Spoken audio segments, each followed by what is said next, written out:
All right. Hello, everyone, and welcome to our webinar, The State of B2B Marketing Leadership Measurement. I know that you probably have a lot that you could be doing with your time, so we really appreciate you spending it with us here.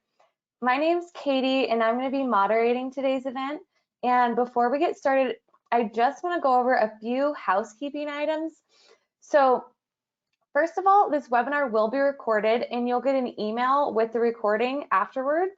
And all attendees are muted, but if you do have questions, please put them in the chat or the Q&A box at the bottom of your screen, and we'll answer those at the end of the session live.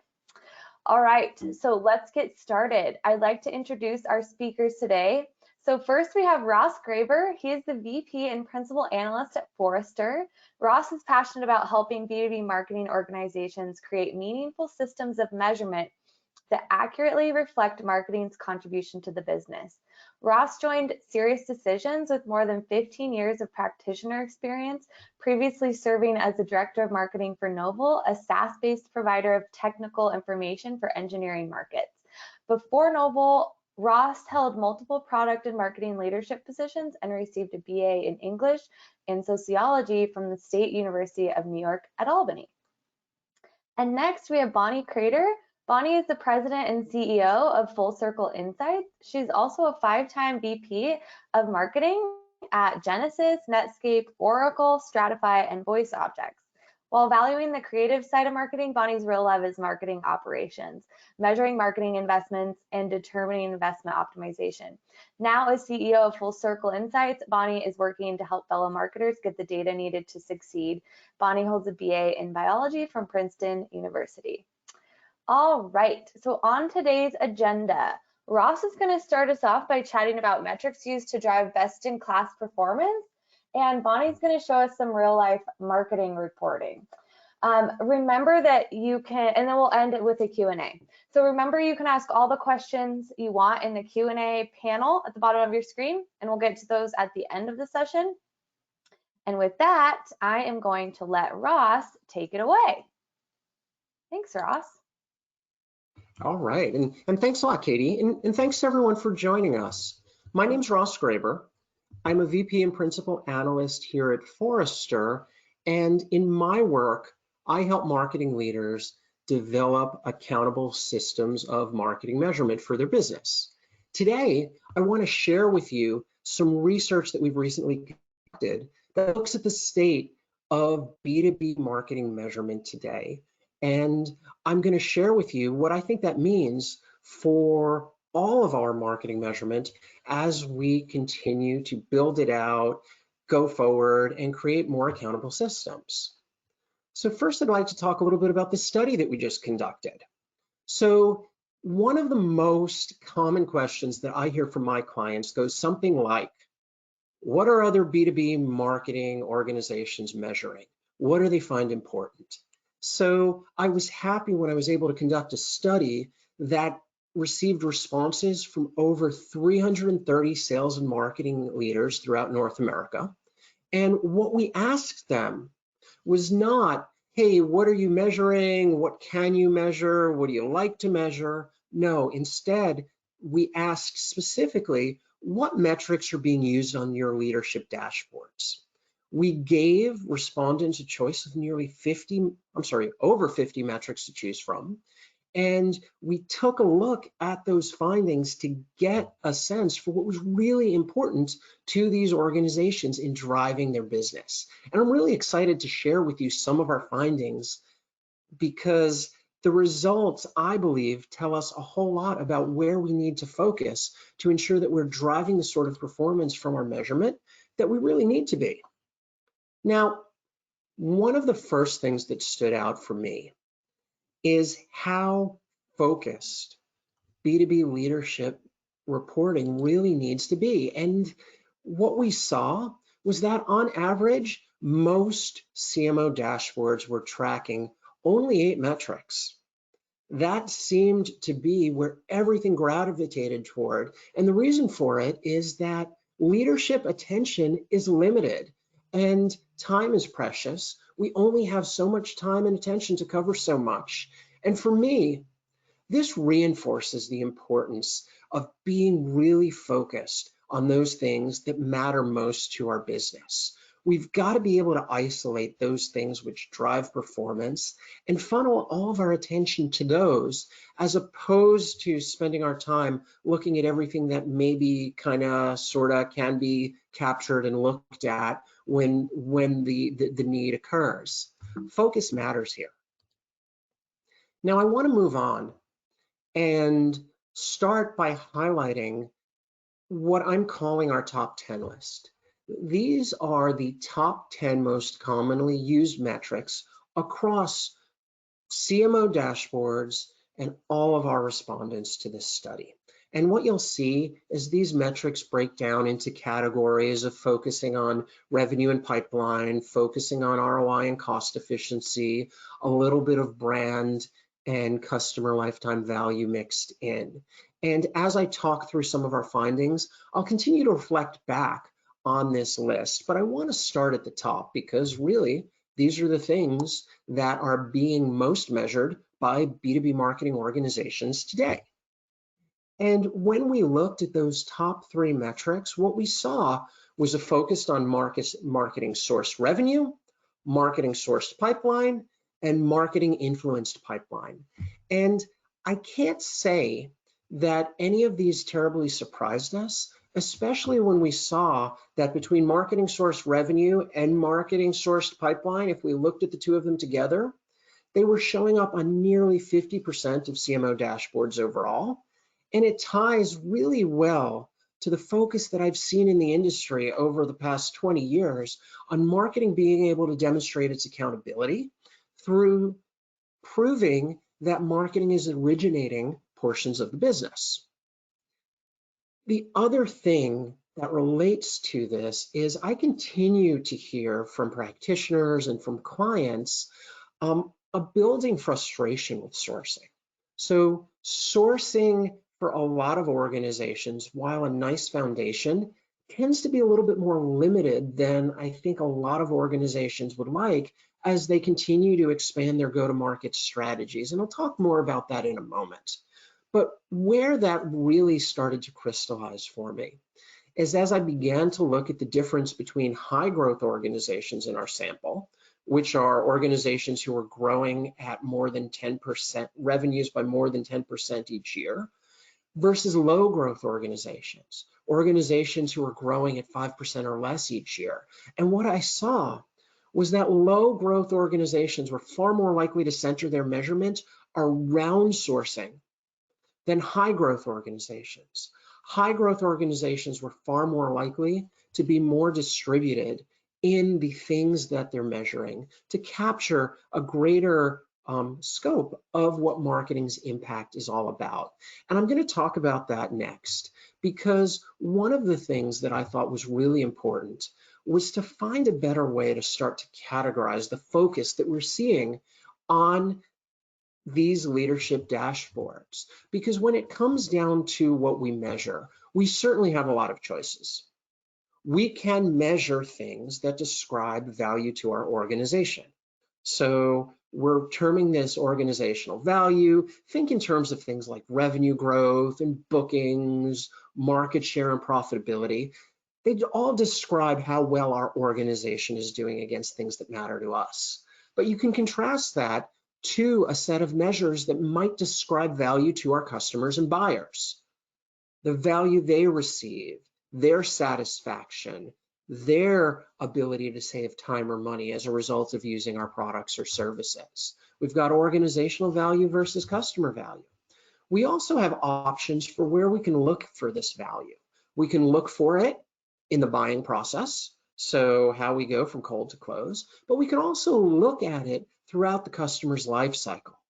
So once they've been onboarded, what are those processes our customers are going through to either engage with our products or offerings, or to embark upon journeys of being upsold to or being involved in cross-sell. And to add a little bit more texture to this, we took these 4 dimensions, these 4 ideas, and we broke it down into 4 quadrants. At the top left, what we're talking about are metrics that describe value to our companies throughout the buying process. So bookings, pipeline, deal size, they're all about our efficiency and effectiveness in winning new business. As we start to rotate over to the top right, we begin to look at things that describe our value in a more long-term way. So retention rates, upsell, customer profitability. As we continue to rotate around and drop below the line, now we're looking at metrics that potentially describe value being received by our customers on the right or our buyers on the left-hand side. So on the right-hand side, we're looking at things like cost savings or ease of doing business, satisfaction. Whereas on the left-hand side, we're looking at things like value potential, information value, trust. So for us, this became a really useful way to begin to parse and categorize those 50 or more metrics that were part of this study. And there were some really eye-opening findings that came out of it when we looked at it this way. And one of the first things that I noticed was it was overwhelmingly apparent that B2B leadership dashboards tend to be self-centered. They talk about value being created for the organization, the selling organization, your company. They're not as focused on how value is created for buyers and customers. And while that may feel intuitive, what I think was more important about that data was how we saw it break down when we looked at low growth organizations versus high growth organizations. Higher growth organizations were devoting twice the measurement focus to measures that describe buyer and customer value. They were more diversified in their approach, and by focusing more on those value for buyer and customer metrics, those actually translated into being better at at producing value for their own organization. Focusing on customer value mattered to them. The other thing that stood out is that when we look at leadership level sales and marketing dashboards, the focus tends to gravitate towards the buying process. Again, not a huge surprise, but one of the things that we're seeing is more and more organizations are more and more dependent on their existing customer bases for revenue growth. And higher performing organizations were again placing slightly more focus than their lower performing counterparts on those customer value metrics. They were diversifying their focus, and with that diversified focus, they were managing more of the things that truly deliver value. Now, I want to pull this together for us by showing how high growth and low growth companies compare across each of these quadrants. And the takeaway here that I'll focus on by looking at our top left-hand side of this chart is, for sales and marketing leaders, the ability to produce value for our organizations during the buying process, that continues to be primary. Really, really important. It is where the majority of our metrics sit. But the takeaway is that organizations who are doing a better job at growth have diversified their focus more than organizations who are not growing quite as fast. Organizations who are growing more slowly tend to double and triple down on overmanaging these organizational value metrics during buying. And that means they're not paying as much attention to the true drivers of organizational performance, which are often how our customers and buyers are experiencing value from us. What I'd take away from this is, one, I think there's a big opportunity to ensure that we are nailing down the fundamentals and have strong visibility into that top left-hand quadrant, where we have deep insight into demand volume and conversion, because that is ultimately what performance looks like. But also, there is the opportunity to begin to look at how our metrics are balanced across other areas, because ultimately it's the things that our buyers experience as customers and how they feel value is being created for them that is going to feed back into our ability to create value for our own organizations. So I want to look at a couple more dimensions that really describe differences we're seeing between high and low growth organizations. And I'll go back to my top 10 list here, focusing again on marketing's most commonly used metrics. And I'm going to isolate two of them. These are CAC, or customer acquisition costs, and cost efficiency of demand creation. And the reason why I'm isolating these are places where we saw the greatest difference between what high growth organizations were doing and low growth organizations were doing.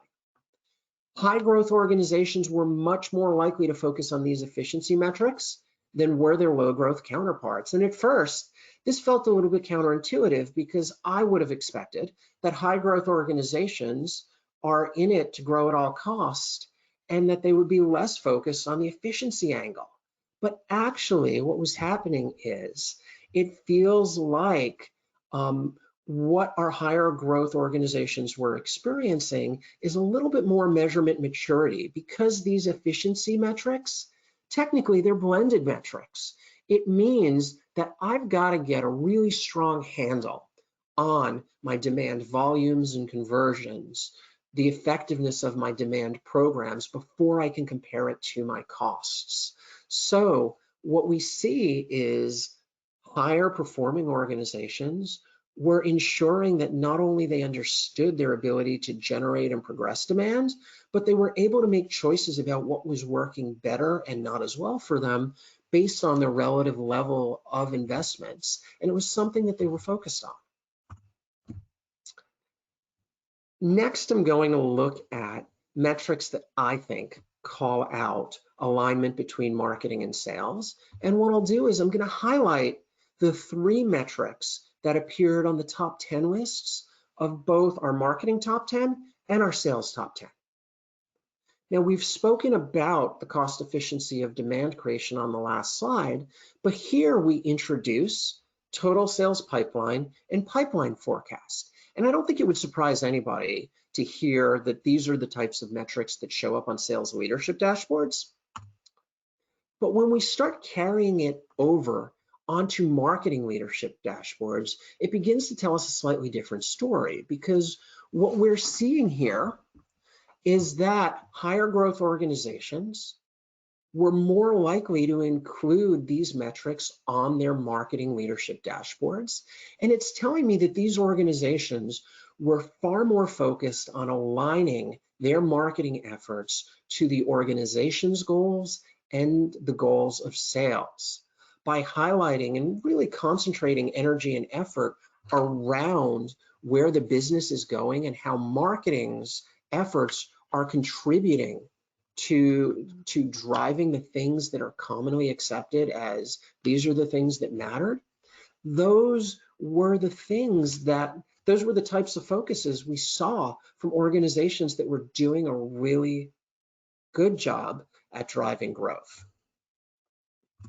Now, as I wrap up my section, I want to leave you with just a couple of thoughts for what this data means in how we move forward and we start thinking about the future development of our systems of measurement. And the first thing I would say is it's crucial that we begin by nailing down our fundamentals. We saw that it was only 8 metrics that leadership dashboards really have the time and focus to cover and manage thoroughly. What we've got to do is ensure that those things we choose to highlight on our leadership dashboards are the things that are tightly tied to our go-to-market strategies and to our success. While I can give you a list, or I did give you a list, of what the top 10 metrics are that are being used in the industry may be, what's even more important is that you use your business's go-to-market strategies to inform what needs to be highlighted to drive your own growth. So nail down those fundamentals. And often those fundamentals are going to revolve around our level of visibility into how well we can drive demand, how effectively we can progress that demand. So starting with a firm foundation in those areas, it's really crucial. That's where success is built from.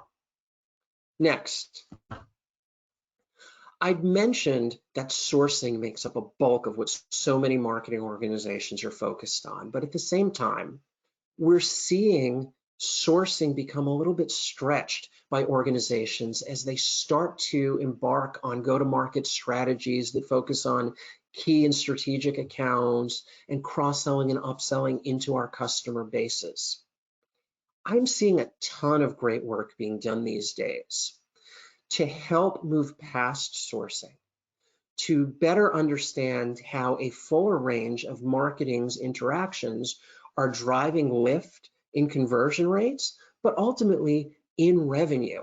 And any of these types of analyses to come at a more comprehensive, really more accountable system of marketing impact measurement relies on being able to have greater visibility into the full range of interactions that marketers and sellers are engaging in with our buyers and with our customers.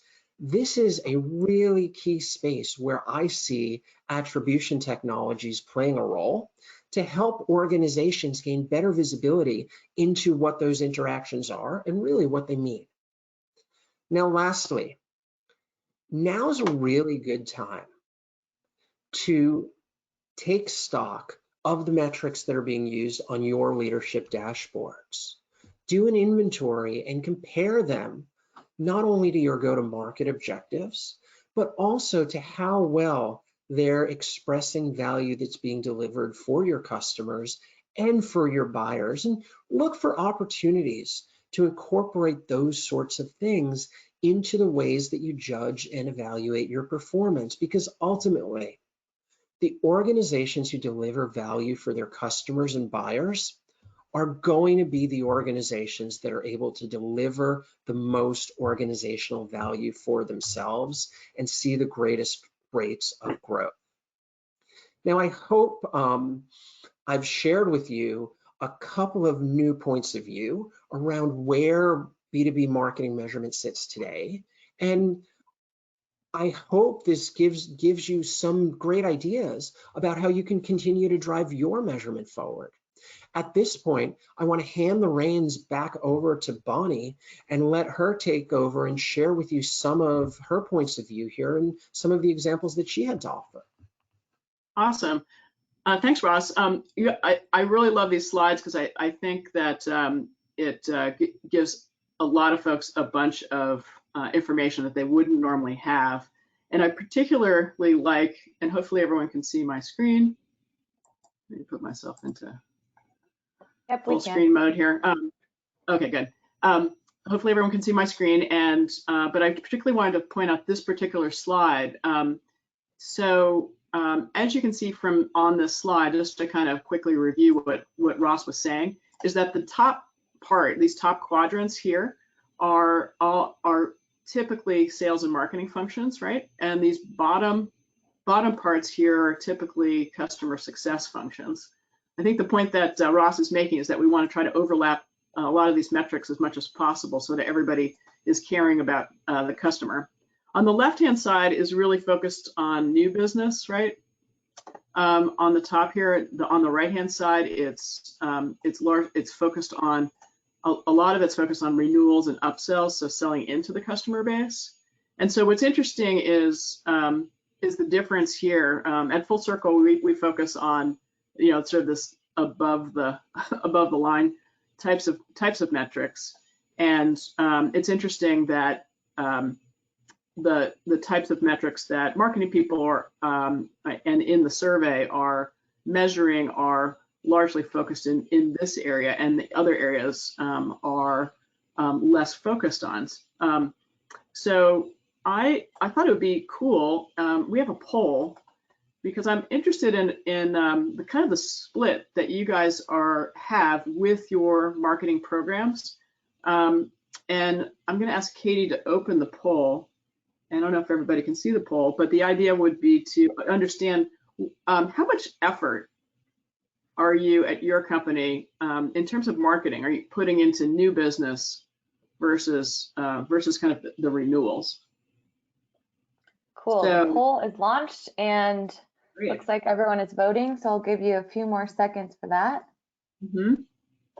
Great.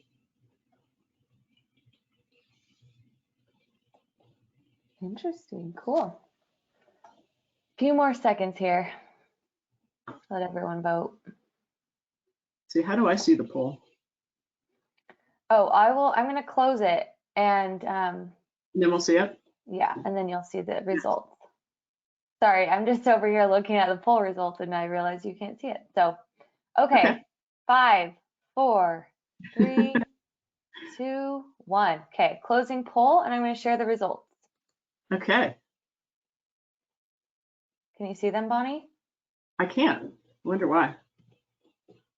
You can't? No. Oh, that's weird. Okay.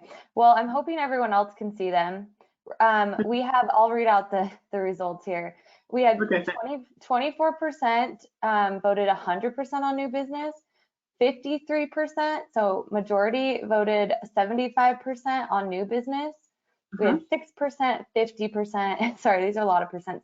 18% was 25% and 0 for 0. 0 for 0. The most popular was 75%, and then second popular was 100%. So that makes a lot of sense. A lot of us are in subscription businesses, so and maybe a lot of us on the phone are also in subscription business. So it makes sense that some of the time is spent on programs that would drive cross-sell, upsells, and renewals. And particularly if you are, you're an existing large business, a lot of the opportunities are coming from your install base. So that makes a whole lot of sense. What I wanted to talk about today is to just basically talk. I've actually been wanting to do this presentation for a really long time, and I am excited to present to you today some, kind of like real life examples about how you would use these kinds of metrics and kind of the conversations that you would have. But first, I would be remiss in just doing a little bit of the commercial part of this presentation to talk a little bit about Full Circle. So what we do is we help marketing people accurately track and measure the impact of your marketing campaigns on pipeline and revenue. And we do this in by having an application that lives on the Salesforce platform. We use Salesforce as the data store. So it's a single source of truth right inside Salesforce, so that everybody can see all the information, meaning everybody, meaning both sales and marketing. And it really helps with marketing alignment because both sales and marketing are in Salesforce and they can see the same information. So it's much easier to have a conversation when you can both see the same set of data. So we have a methodology that we promote around these dashboards, and the methodology has, there's a dashboard for planning, so you can do your planning, and there's a dashboard for achieving, so you can measure against the goals that you set in your planning. And there's a dashboard for optimizing, so how well are the marketing and sales processes working? Are there any breaks in the action? That's largely focused on velocity type metrics. And then evaluating your marketing spend and the impact on pipeline and revenue and other places inside your process. So really evaluating which programs are really making the biggest impact, and which are making the smallest impact. So you can really balance your marketing budget and refocus marketing dollars on things that are really working well. We find that a lot of customers, when they first start using Full Circle, they get a pretty big bump in their productivity because they just didn't know which campaigns were really having the biggest impact. So that is been very useful for customers. But I'm going to just start off with showing some components that you might find you will find on dashboards that we provide, and just kind of walk through some analysis of how you would actually use some of this information. So it's kind of a series of questions that we have, right? So the first one is, how much revenue is influenced by marketing? So in this particular case, it's a number, and it's 645K. And that could be for any period. It could be for last week, it could be for last year, it could be for last month or last quarter, but you can actually measure, okay, this is the actual impact of marketing on the sales organization. Second is, it's oftentimes, we're in the pandemic, a lot of our marketing is digital. I'm hoping that we'll soon return to some non-digital activities like events. I think that'll be more fun. But you can, there's typically the digital and the non-digital marketing are complementary, and you can measure which, from a source standpoint, in terms of influence, what was the split between digital and non-digital marketing? And here you can see that. Next, another sort of a deeper level campaign is, okay, so we know that the split is about which campaigns are actually influencing the most revenue. The question could be also which campaigns influence the most pipeline. So you're trying to understand what the impact is from all the campaigns you're running. So here we have, in this case, the demo request, which is an evergreen campaign, right? That's an evergreen campaign that's on your website. And you're really trying to, for many folks, the demo request or the meeting is like a key metric in terms to determine the forecasting of the business. So with these types of this type of chart, you can really see in a stacked order. It's kind of harsh, right? So, golly, what is really impacting your sales? The third thing is, if you kind of dive a bit deeper, is your organic versus inorganic traffic is really important. In this case, we're looking at a chart which is which medium, right, is impacting our sales the most. And so you can see for this particular example, there's organic traffic and there's social, which are drivers. This blank would mean that you don't have UTM parameters on that source. And in terms of paid digital advertising, here's an example chart where you can actually see which campaigns themselves are actually impacting sales. That's super helpful, because in this particular, example, you might have 10 campaigns that you're running. Only 2 of them are actually connected to any sales. So so you could look at the other ones and see how you want to proceed with them. Another question is, how are our digital sources performing? So here's another cut at which sources are driving the most sales. Google, direct, referral, LinkedIn. This can be interesting information in terms of where you want to spend your efforts. Let's take a little different cut at this. So let's look back at kind of the key metric that the sales team might be interested in. And in this particular case, you might every company has a metric. It could be a meeting set, or if that's common, or demos set, or something like that, which is a key indicator for the sales forecast. So here's a metric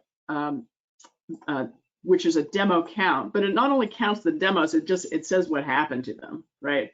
Some were closed lost, and some were closed won, and some are still in the demo stage, and so forth.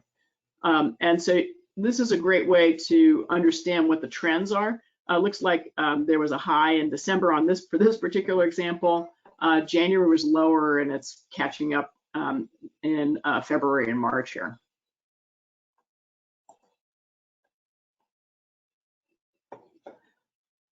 Another area is, what is the trend in your conversion rate? So, you've got MQLs, you've got qualified leads, and you're looking at a conversion rate trend. So this chart's kind of interesting. Is the conversion rate in Q1 of FY20 was super high, and it's actually been trailing. So one of the questions that you might have after looking at this chart is, golly, maybe we've increased our volume over time and increased the number of MQLs. So the conversion rate is trending lower because our MQLs are actually not as qualified as they used to be. So you can look at a follow-on chart to try to figure out if that's correlating, and then look at the individual campaigns to see what's really the underlying driver here. So I talked about our full circle method, and there's another set of dashboards that's really focused on digital marketing. I showed a couple of examples here. There's an engagement dashboard that measures how well your customers are engaging. There's a cost dashboard, how much these things cost. Then the effectiveness in terms of driving leads. And then finally is what is the revenue impact. So this connects from click to close for B2B, at B2B companies. So I just want to leave you with one kind of last piece of advice in what our best customers do. They review these types of results in regularly scheduled meetings. So they sit, it could be every week, it could be every other week, or even once a month, but typically every week is the right cadence. They include the right people in the meeting and they take action items and come back with results of the action items when they have questions about what some of the data means. They also are proactive. They develop a set of metrics that the CMO really wants to see as determined that's important, and they are able to answer the questions that the CMO has even before they ask. So with that, I just closing my remarks. I want to say thank you and to all of you, and for joining us today, and wondering if there are any questions. Awesome. Thank you both so much. That was great. And we do have a few questions, so let me just pull them up. Okay, and I'm not sure which one of you would want to answer this, and I don't know if it's a tag team or if you know the answer, but Alicia has asked, how is cost efficiency demand creation calculated?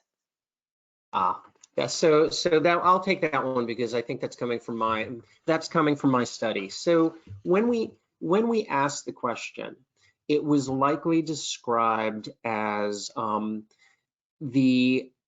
comparison of demand volumes to the amount that is invested in demand programs. So the way I would think about this is if you have an MQL quantity, it is likely compared to the amount of program investment placed against generating MQLs in the same time period.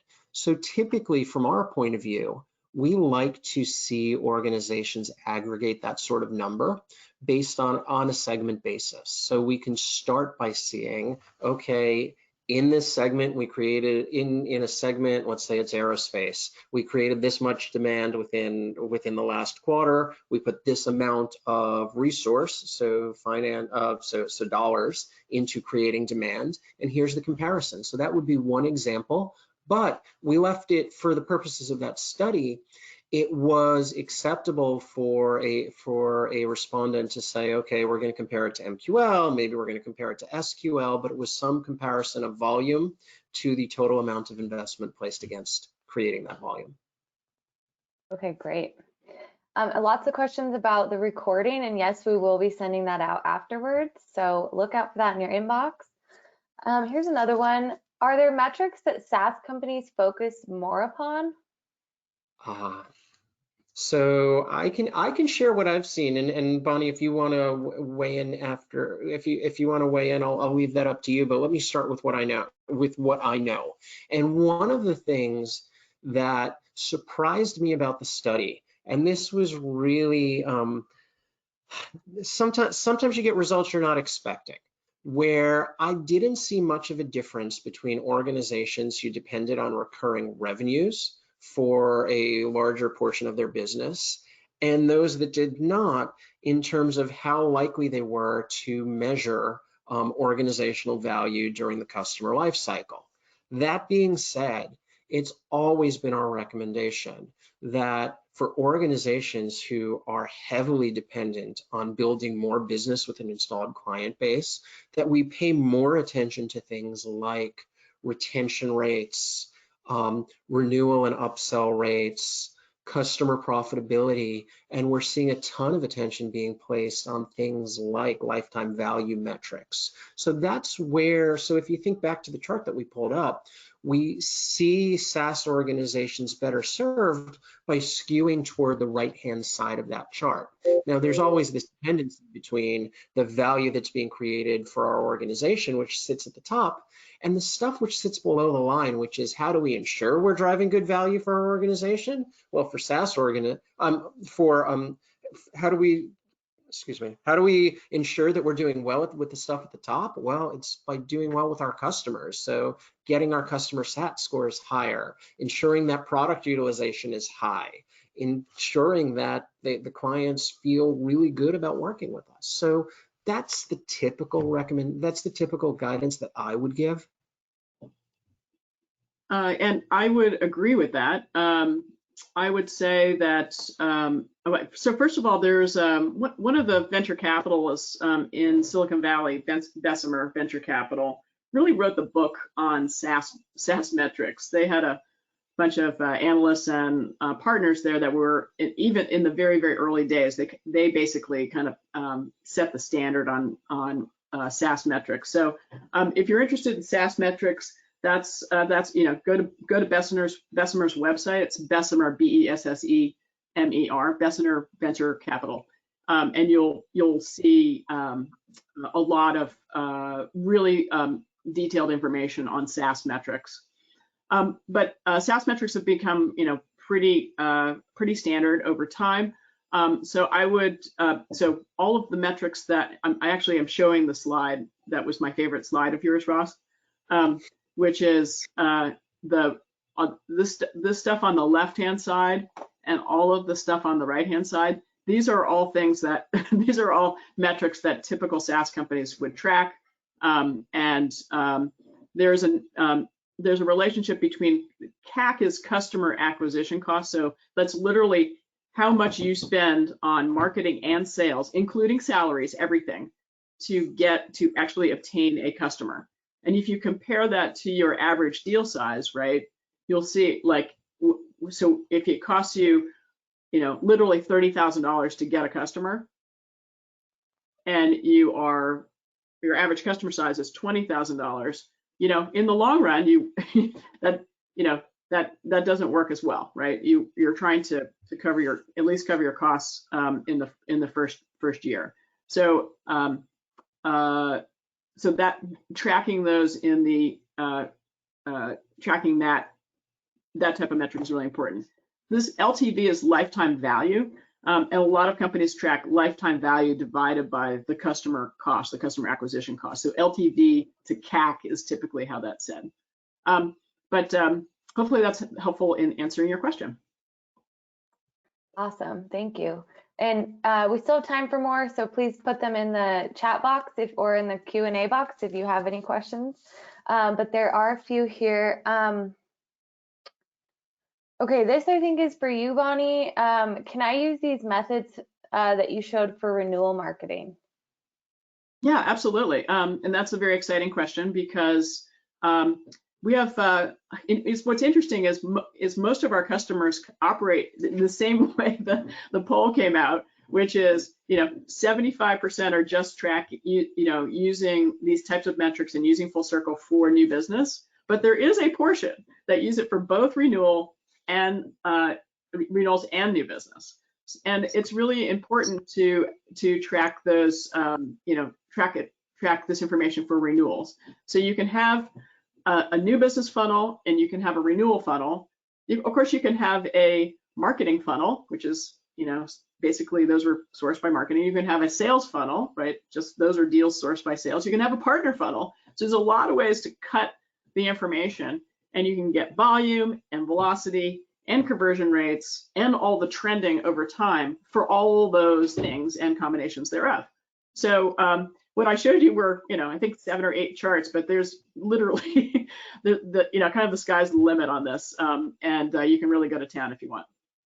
Yeah, hey, and Bonnie, if I can add here, I really like the emphasis on being able to look at your waterfall, look at your funnel based on these different types of demands. So we know that while new businesses, the survey told us that for this group, new business is a huge driver.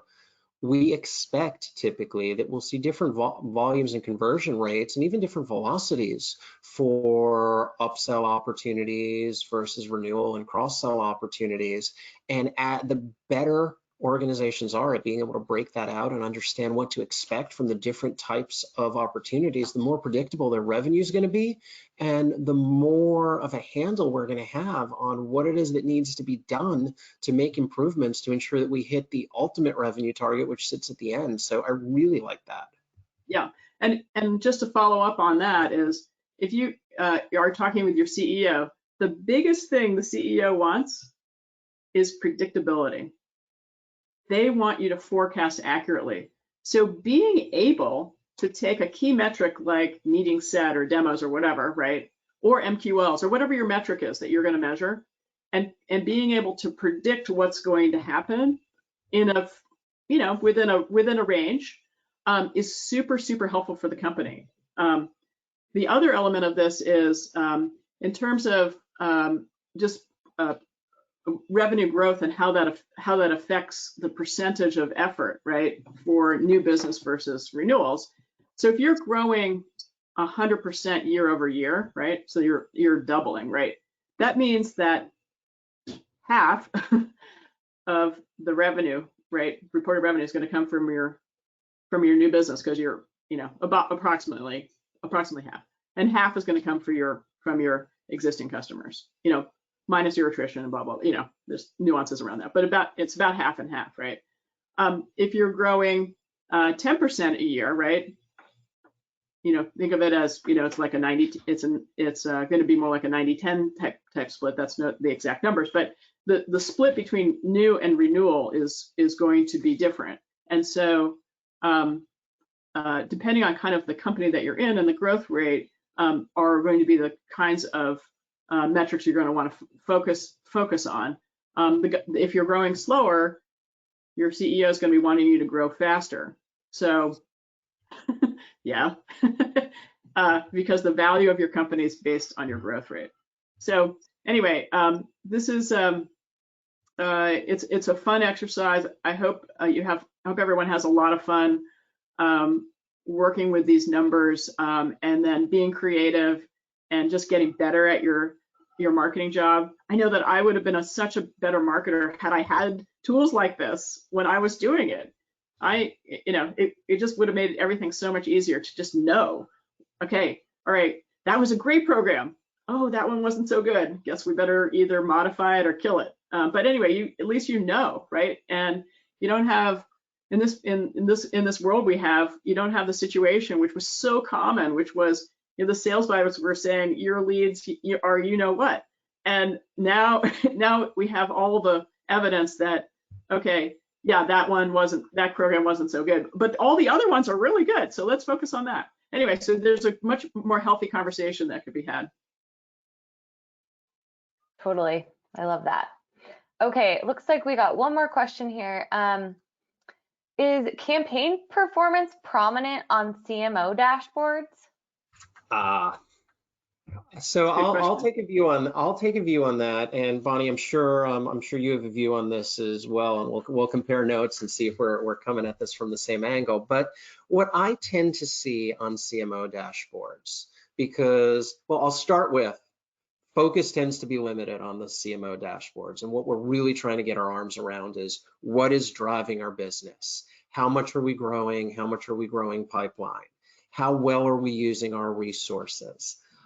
A lot of the time, that focus at the CMO level exists probably 1 to 2 clicks above some of this campaign performance. So most frequently, I'm not seeing things like okay, were our webinars really good or were our live events really good, elevated to CMO dashboard level. But what I do see elevated to the CMO dashboard level is where organizations embark upon theme-based integrated campaigns. So they might look at things like revenue and pipeline based on certain market segments and themes that are tied really tightly to a campaign approach. So it becomes a matter of saying, these are the 8 things we're going to focus on, or 6 or 7 things we're going to focus on. And now I'm going to cut it, compare it based on these theme-based campaigns. And that's where the campaign view comes in. Bonnie, I don't know, how does that compare to what you see?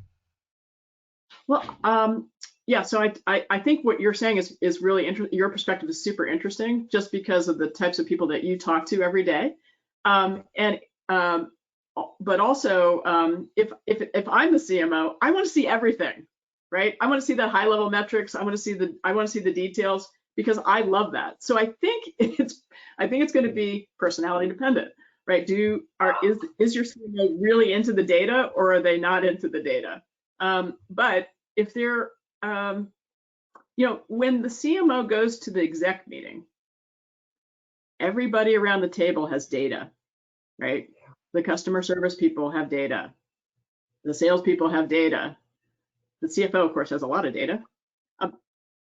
Even the developers have, if you're a software company, even if the developers have data, right? They have how many bugs they have or bug fixes or whatever, or manufacturing has data. Like everybody's got data. So if your CMO is not into the data, it might be cool to get them into the data because it's going to help them be a better partner for all the other people on the exec team.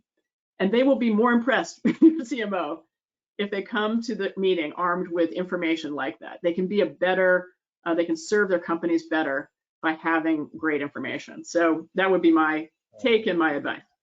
Yeah, and no doubt that so much of being able to perform better at marketing requires that we understand which delivery channels are doing really well for us and which ones have served different audiences better or worse. Because if I'm in charge of optimizing my programs within a market segment, I absolutely need to see that. And I don't understand how you could do your job without it.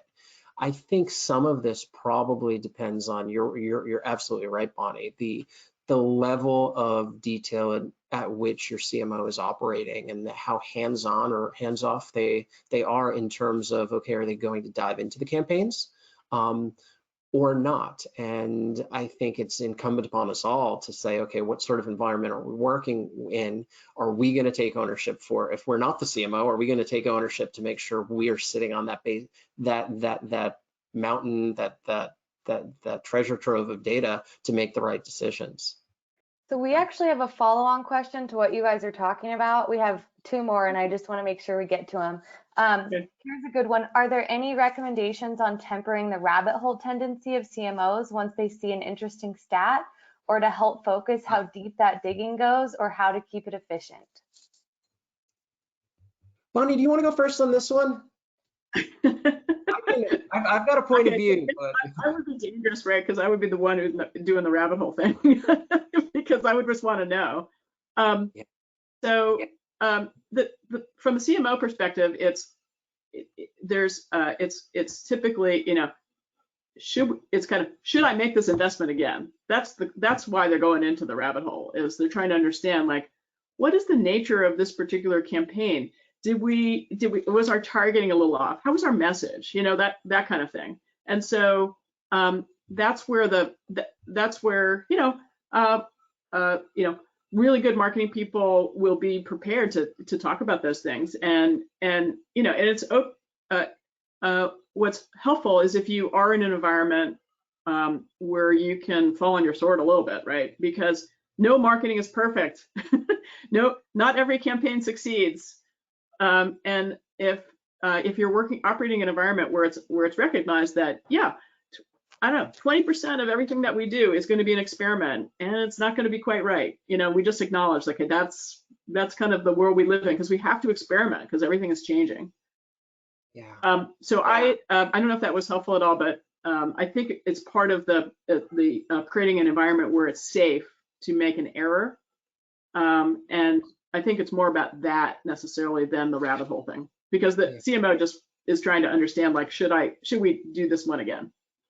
Yeah, so I'm a big fan of setting expectations for each of our reporting forums, which is a long way of saying every meeting you go into should be supported by data.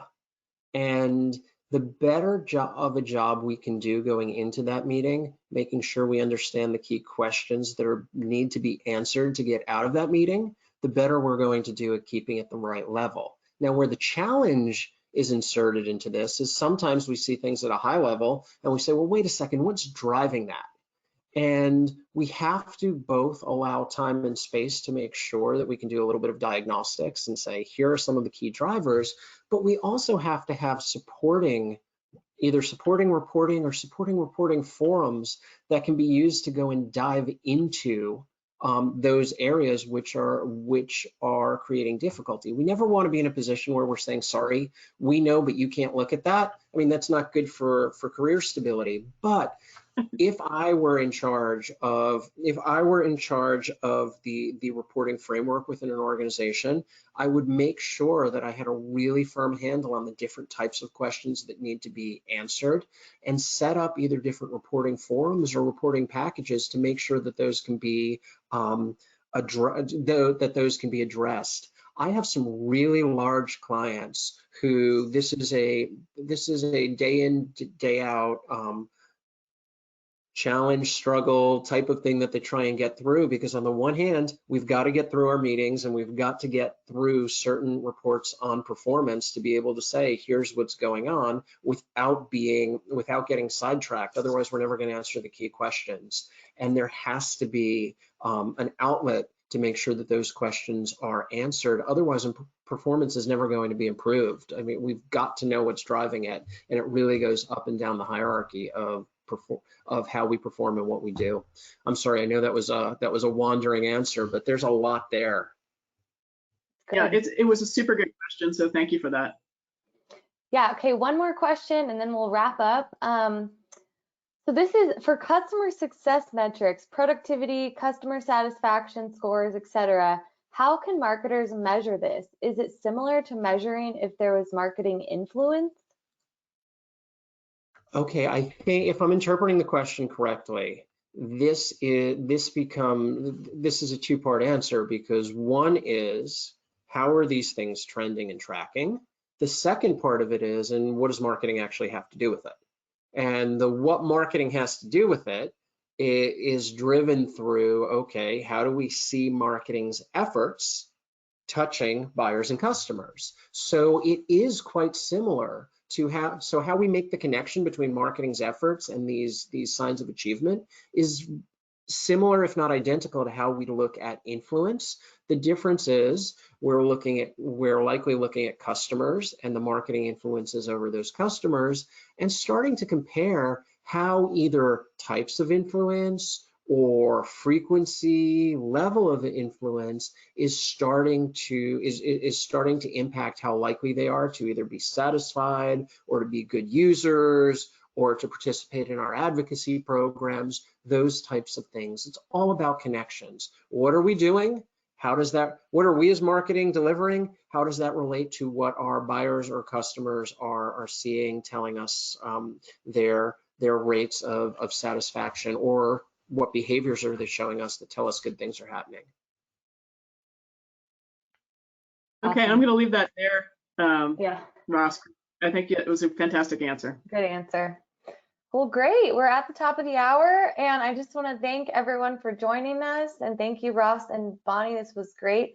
I'm going to be sending out the recording. You'll probably get that in your inbox tomorrow, so look out for that. And I hope you all have a great rest of your Thursday. Thanks, everybody, for joining. Thanks to Full Circle for having me. Thank you. Our pleasure.